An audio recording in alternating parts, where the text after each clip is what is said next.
Salam jumpa sahabat Kicau Mania.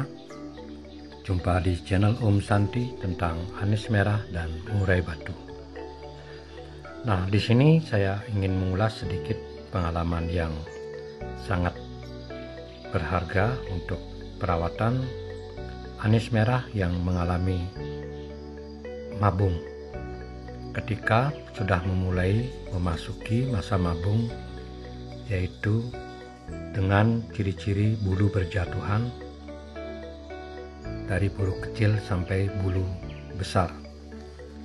Nah, disinilah saatnya saya untuk menggecor dengan memberikan keroto 1 cepuk yang dicampur dengan minyak ikan, yaitu tujuannya adalah untuk mempercepat proses mabung.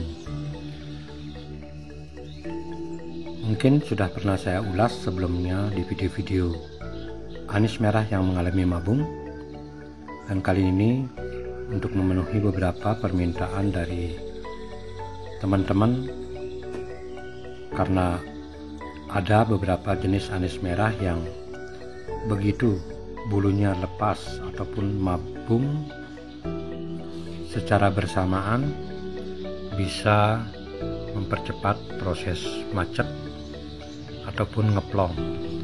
Nah, ini adalah salah satu anis merah saya yang mungkin ada beberapa sahabat Kicau Mania yang memiliki anis merah macet hanya 1 minggu.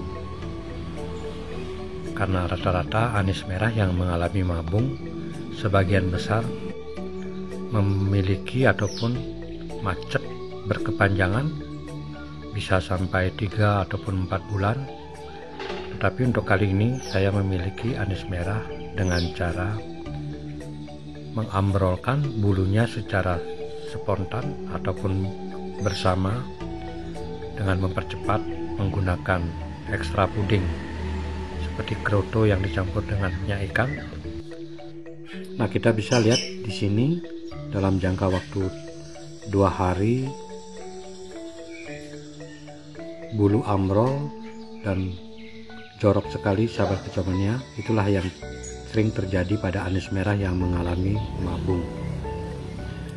Nah, untuk pemandian di sini juga saya melakukan adalah tujuannya untuk mempercepat bulunya lepas.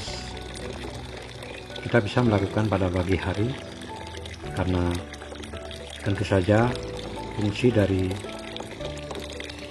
mandi adalah untuk mempercepat bulunya ambrol dan membersihkan ketombe serta mencegah ada bakteri-bakteri yang melekat pada bulu. Karena tentu saja anis merah yang mengalami mabung, kondisi dalam sangkar akan jorok sekali. Seperti sahabat Kicau Mania bisa lihat sebelumnya ketika sudah dicor dengan ekstra puding, bulunya rontok secara bersamaan. Dan kita bisa lihat di sini juga setelah kita melakukan pemandian, banyak bulu yang terlepas dari tubuh si anis merah. Nah, kemudian untuk selanjutnya di sini kita harus memperhatikan kebersihan sangkar. Karena setiap hari bulu akan jatuh, biasanya selama seminggu ataupun paling cepat 5 hari.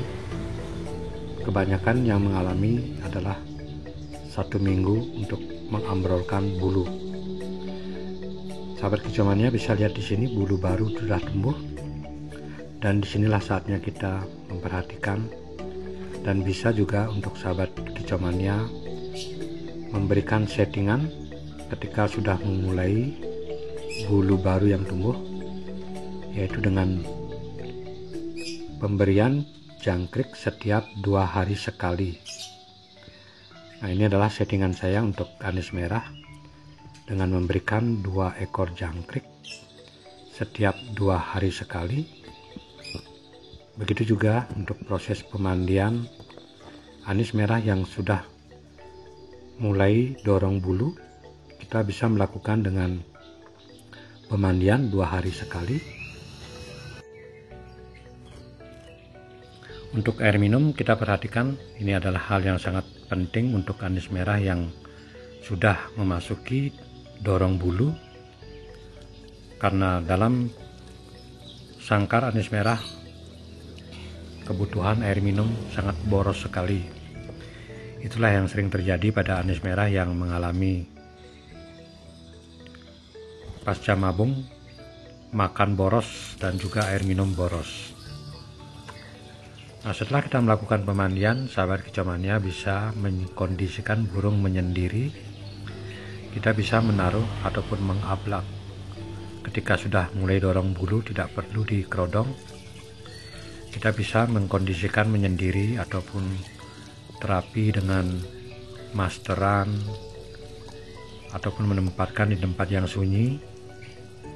Maka ada beberapa anis merah yang sudah mulai ngeriwik, yaitu ketika dorong bulu.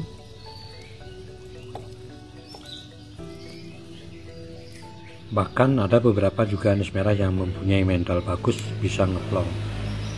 Nah, kita bisa lihat di sini sahabat kicauania, bulu sudah ambrol semua, dan kini kita bisa melihat burung saya kondisikan dalam terapi air hujan. Tujuannya adalah untuk menghilangkan stres pasca mabung. Nah, di sini juga saya ingin memenuhi beberapa permintaan dari teman-teman untuk pemindahan ataupun mengganti dari sangkar kotak ke sangkar yang bulat ataupun opal. Saya melakukan ketika burung sudah mulai dorong bulu tapi masih belum rapi. Ada beberapa yang masih pendek dan sayap belum rapi semua. Di sini saatnya saya untuk mengganti sangkar ke sangkar opal. Nah, sedikit tidaknya kalau kita memindahkan burung untuk sangkar yang baru, sedikit tidaknya burung sudah bisa ataupun terbiasa keluar masuk sangkar ataupun keluar masuk keramba, yaitu untuk mempermudah kita gonta-ganti sangkar. Karena tentu saja dalam pemilihan sangkar juga tergantung dari selera sahabat kicauania masing-masing.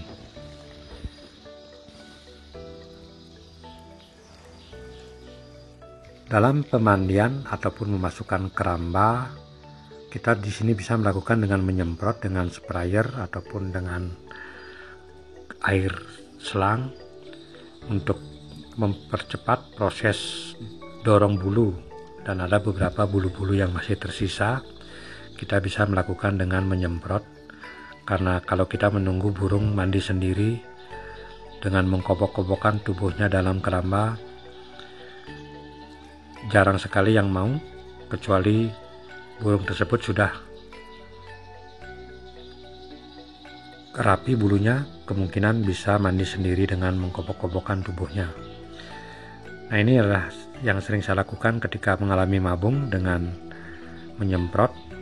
Ketika burung sudah masuk keramba, kita semprot agar cepat proses pergantian bulu. Dan tentu saja burung suka sekali dengan air, dan disinilah kita melakukan dengan pemindahan ke sangkar yang baru ataupun sangkar yang berbeda ukuran. Adalah pemindahan sangkar, di sini burung agak ragu-ragu karena pintunya bukan pintu tembus, jadi agak bingung dia masuk. Tetap di sini kita pandu dengan tongkat ataupun dengan lambaian tangan, karena kadang-kadang kita kesel juga. Mungkin sebagian dari sahabat kicauania, kita sudah membuka pintu keduanya tetapi burung masih pelangap-pelongo seolah-olah tidak mau masuk. Disinilah kita diuji kesabarannya untuk menggunakan segala cara agar burung terbiasa dengan sangkar baru ataupun keluar masuk keramba. Kita bisa lihat di sini sahabat kicauania, masih ragu-ragu burung masuk ke dalam keramba.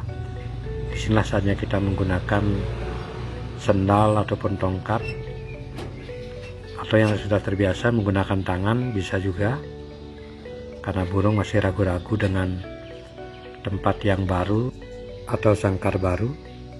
Jadi di sini kita harus memandu dengan menggunakan tongkat, ataupun kita bisa lihat kalau sabar menunggu, mungkin burung mau masuk sendiri. Nah, semuanya di sini adalah kunci kesabaran terletak pada si perawat. Kalau tidak sabar, kita bisa menggunakan tongkat ataupun sendal agar burung mau loncat.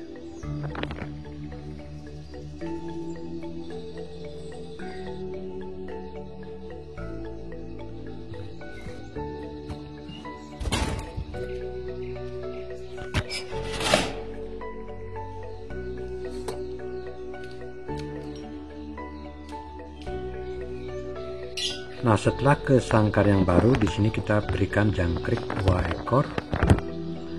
Nah, kali ini saya melakukan pada pagi hari, kebetulan jam 9 pagi saya memberikan jangkrik 2 ekor setelah dimandikan. Usahakan tangan kita tidak dilihat oleh burung ketika memberikan jangkrik, dan sahabat kicauannya bisa mengkondisikan burung di teras depan. Nah, kita bisa lihat di sini sahabat kicauannya, untuk yang pertama kali saya tempatkan yaitu di ablak di depan rumah, apakah mau bunyi atau tidak. Karena ada beberapa jenis anis merah yang memang agak susah kalau mentalnya belum terbiasa dengan lingkungan di sekeliling kita. Nah, biasanya ketika mengalami mabung, sebagian besar saya menempatkan burung di ruangan tengah, dan kali ini saya mencoba untuk menempatkan di luar ruangan, yaitu tujuannya tentu saja untuk memancing apakah mau ngeriwik ataupun ngeplong. Karena ada beberapa anis merah yang sangat susah sekali, tentu karena proses mabung yang tidak tuntas juga salah satu penyebab anis merah tersebut malas bunyi ataupun macet bunyi.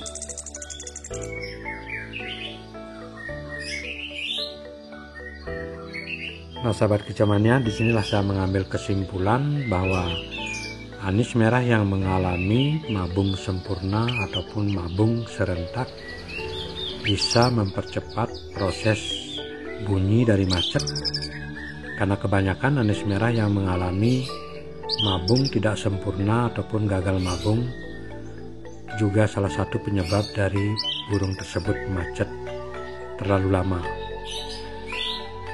Terima kasih sahabat kicauannya, semoga bisa bermanfaat untuk perawatan anis merah. Semoga cepat. Jika Anda memiliki anis merah yang mabung, bisa melakukan dengan mempercepat proses mabung, yaitu ambrolkan bulu serentak sehingga mempercepat burung tersebut ngeplong. Sampai jumpa sahabat kicauannya pada video saya yang akan datang tentang anis merah dan murai batu silangan seri F.